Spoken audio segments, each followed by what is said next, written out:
ស្ដីបងប្អូនថ្ងៃនេះខ្ញុំមកប្រាប់ពីកន្លឹះថ្មីនៅក្នុងការយក password ឬលេខកូដ Facebook ដែលបងប្អូនអត់ចាំលេខកូដប៉ុន្តែ Facebook ហ្នឹងនៅដំណើរការធម្មតាណាបងប្អូនអញ្ចឹងឥឡូវនេះជាទូរស័ព្ទដៃខាងឆ្វេងនេះជាទូរស័ព្ទដៃដែលចាស់ដែល Facebook នៅជាប់នៅឡើយអញ្ចឹងទូរស័ព្ទខ្ញុំចង់យក Facebook ហ្នឹងទៅដាក់ក្នុងទូរស័ព្ទថ្មីបងប្អូនទូរស័ព្ទដែលនៅខាងស្ដាំដៃអញ្ចឹងមុនដំបូងយើងចូលទៅក្នុងការកំណត់បន្ទាប់មកចុចយកមើលព័ត៌មានបន្ទាប់មកបងប្អូនអូសទៅខាងក្រោមនេះព័ត៌មានលម្អិតបន្ទាប់មកកន្លែងលេខទំនាក់ទំនងអញ្ចឹងបងប្អូនចុចយកកន្លែងភ្លេចពាក្យសម្ងាត់ចុចកន្លែងអនុញ្ញាតទៀតមកយកព្រមបន្ទាប់មកបងប្អូនវាយលេខទូរស័ព្ទដែលនៅខាងឆ្វេងដៃបងប្អូនវាយចូលមក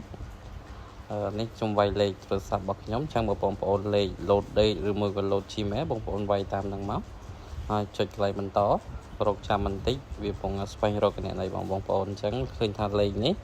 បានភ្ជាប់គណនី Facebook ចំនួន3អញ្ចឹងយើងឆែកមើលទៅ Facebook ណាដែលយើងចង់បានអញ្ចឹងខ្ញុំឆែកមើលទី1គឺថាអត់មែនត្រឹមត្រូវទេគឺ Facebook នៅទី2អញ្ចឹងអត់ត្រឹមត្រូវទេអញ្ចឹងខ្ញុំចុចចេញមកវិញសិនខ្ញុំចុចចេញមកវិញសិនអូខេអញ្ចឹងយកទី2វិញចាំតិចអញ្ចឹងយើងចុចកន្លែងសាកល្បងវិធីផ្សេងបន្ទាប់មកជូនដំណឹងទៅក្នុងការ Facebook អញ្ចឹងពេលដែលចុចបន្តគឺវាផ្ញើសារចូលក្នុងទូរស័ព្ទផ្សេងមួយទៀតអញ្ចឹងឥឡូវវាផ្ញើសារចូលហើយចុចពាក្យប៉ះតែលេខកូដមកឃើញវាបង្ហាញលេខកូដហើយបងប្អូនអាចវាយចូលបានចុចបន្តមក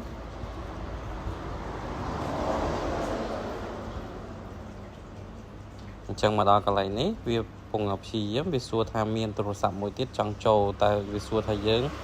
មែនជារបស់យើងបើយើងចុចថាមែនអាហ្នឹងជារបស់យើងអញ្ចឹងចុចយកព្រមឥឡូវខ្ញុំវាយលេខកូដម្ដងទៀត